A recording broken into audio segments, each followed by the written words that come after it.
People party a lot, hug and kiss you. Hey guys, welcome back to my channel. It's a girl Munasha and I'm back with another video. Today I'm going to be talking about the cultural differences I've experienced in Spain as a Zimbabwean. If you're not subscribed, before we even go any further, if you're not subscribed, please make sure to subscribe. Comment down whatever, honestly, like just comment. Click that bell button so that you'll be notified whenever I post a new video, and smash that like button because it helps with the algorithm and stuff. And we're on our way to 100 subscribers, so that's exciting.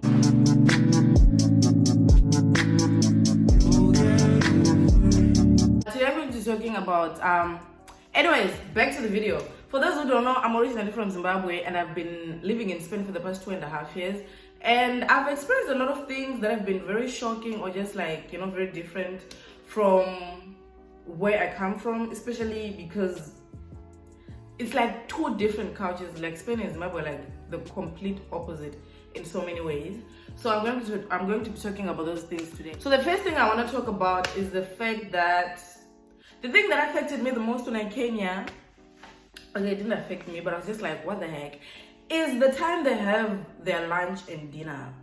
So where I come from in Zimbabwe, lunch, we usually have lunch, it's like around 12, around 1, and then we have dinner, it's around, or at least at my house, like from between 6 and 8, 6 and 8 p.m.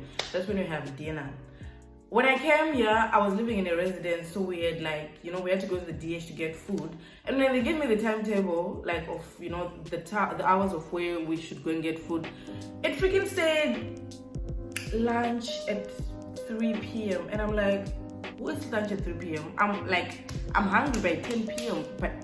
By 10 a.m. What do you mean I'm supposed to have lunch at 3 p.m.? And they said our dinner used to start between 9 and 11, so 9 and 11 p.m., which is very it's a very big difference because now everything had to be delayed. I had to sleep late, I had to eat late, everything was just delayed. But yeah, it's a culture here. I'm used to it by now. Honestly, now I live by myself and I make my own food, and I find myself making food at midnight or at 11. So I think I got used to the hours, the eating hours. But yeah, the first days was very confused, and I just was not used to the whole idea of having, especially I think dinner was my biggest issue. I was like, why are we having dinner at freaking 9 p.m. But I'm used to it now. And then speaking of times and things like that, I realized that in Spain there's a big nightlife, not in terms of parties, which is also a thing, but what I mean is that they're so active during the night here. When I say night, I mean between 8 p.m. to midnight or even after midnight. It's so active, yeah. When I say active, I mean restaurants are open, people are outside. During the summer, there's a bunch of people at the beach. This is the time I was at the beach at 2 a.m. and the beach was full. And I'm like, why is there so many people outside at this time? I like it though, because back in Zimbabwe, honestly, the latest you're gonna see a lot of people outside is probably 8 p.m. and people are going home. But after that, 9-10 p.m. you barely see people. There's 1 or 2 people here and there. And here there's people everywhere. It's not scary to walk at freaking 11 p.m. here or midnight, because there's people everywhere, and people are having their dinners, people are doing normal activities during the day, but it's at night, which I like. But that was a very shocking thing, because I was I used to be I want to go home, because I don't know how the night is going to be but then I just realized that everyone is out around that time, and I'm like, okay, I'm going to deal with it. And then the next thing is, this one was a big shock, big shock. Here, people can be topless at the beach. Yeah, I really don't know what to say. But basically, when you're at the beach and you're wearing a bikini, females can be topless. I'm sure people have heard about this, and yes, it's true. The first time I went to the beach, I must say that I was really traumatized, because it's something that I was not used to. I remember calling my sister and being like, bro, I can't do this. Not like I can't do it, but it was a very shocking thing. Like, people are so free. People are just, not everyone is topless, but like, you know, people that are comfortable are topless. People are just topless. They can, and I know there's also a nude beach somewhere here. That's also a shocking thing. But I mean, I've never been there. But like, the topless beach thing for me was just like, whoa. So, yes, what you're imagining, that's how it is. People are just topless at the beach, you know, just vibing and grinding, tanning and whatever. Topless. That was a very shocking thing. And then the next one is how they greet. So in Zimbabwe, if you're meeting someone for the first time, if they're an elderly person, respected person, the least you can do is a handshake. You're like, oh, nice to meet you, Mr. Whatever. Nice to meet you, Mr. Whatever. And that's it.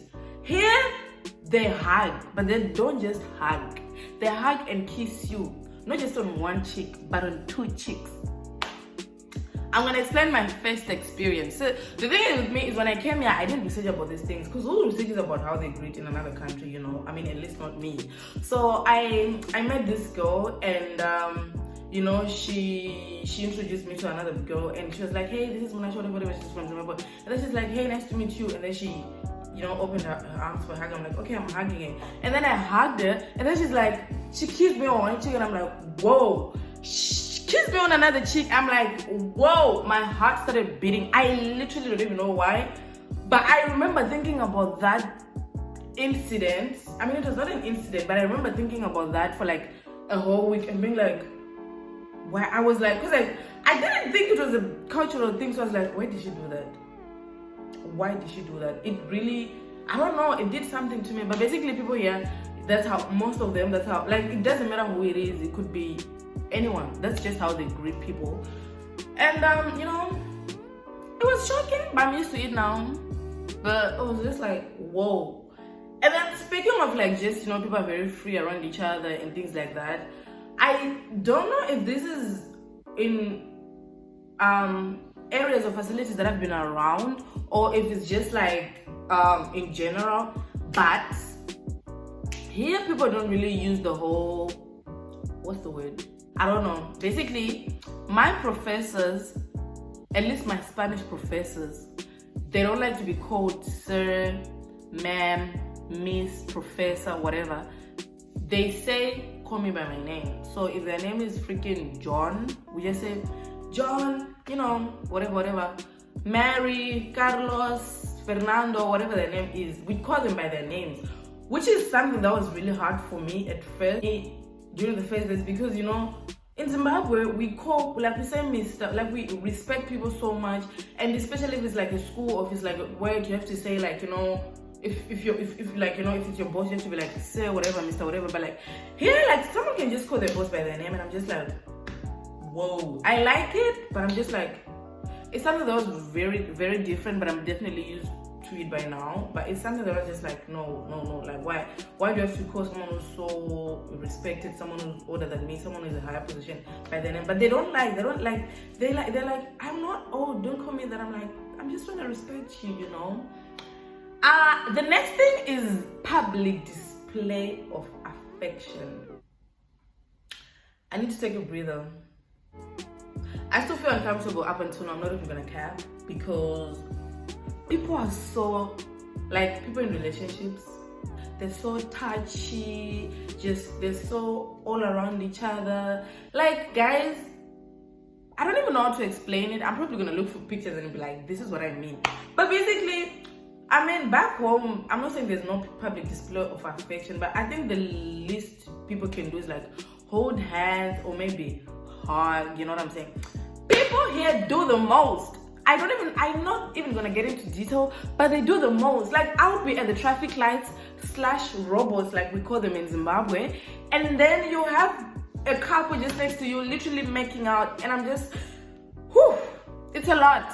It's a lot. You could be in the metro, you could be in the bus, there would be a couple sitting in front of you, and they'll just start like doing the most, touching each other in the most uncomfortable way for me, making out in front of me, and I'm just like, you guys need to get a room. I get it though, like it's just a cultural thing, but I also understand why I react or feel the way I feel, because it's not a thing in Zimbabwe. Like, people just walk around with their boyfriends and maybe hold hands or just walk. So that was a wow moment for me. It's always a wow moment for me because I see it every day. I look out the window and I just see a couple at the corner like doing the most, and I'm like, don't you have enough rooms? Like, but I mean, it is what it is, you know. I can't do anything about it. The next thing is the party life. Party life is about, but I'm sure everyone knows that Spain, specifically Barcelona, is the city of the party life. Like, the amount of people that I've met and I've been like, why did you come to Barcelona? And they're like, because of the party life. And I'm like, wow. Guys, I know people party everywhere, but in Spain, people party. Students at my school start their weekend on a Wednesday or Thursday, I don't know. They will go to a party on a Thursday, Friday, Saturday, Sunday. That's how much of a party life it is. Unfortunately, I'm not that kind of person. I don't really go for parties like that. But I've still seen how, like, people are outside clubs and, like, you know, party places on a Wednesday night, on a Thursday night. I'm like, it's not even the weekend yet, you know? I've heard a lot of my classmates not even show up to class on Thursdays and Fridays because they started their weekend on a Wednesday. That's how much of a party life we have here in Spain. People party a lot. People party a lot, and if you wanna have that if you're for that life, if you like having fun, like in terms of like having parties, going out all the time, Spain, specifically Barcelona, is the place. The amount of big clubs, famous clubs that are in Barcelona, it's crazy. It's really crazy. But you know, and the next thing that I'm going to be talking about, the last thing actually that I'm going to be talking about is Siesta. For those who don't know what Siesta is, actually to Google, it's a time where people in Spain, and I don't know if it's in other countries, but definitely not in my country, but between Google said between 1:30 to 1:30 p.m. to 4 p.m. people rest. Like, they literally go and rest. So like most shops close, most restaurants close, and the streets are usually very quiet during around that time. So what happened with me is I didn't know there was a siesta, and then I wanted to buy some stuff, whatever, during the first time that I noticed it. And I was like walking everywhere, and like you'd find a few shops open, and I'm like, I started questioning everything. I was like, is today a public holiday? Because I hadn't been out since the morning.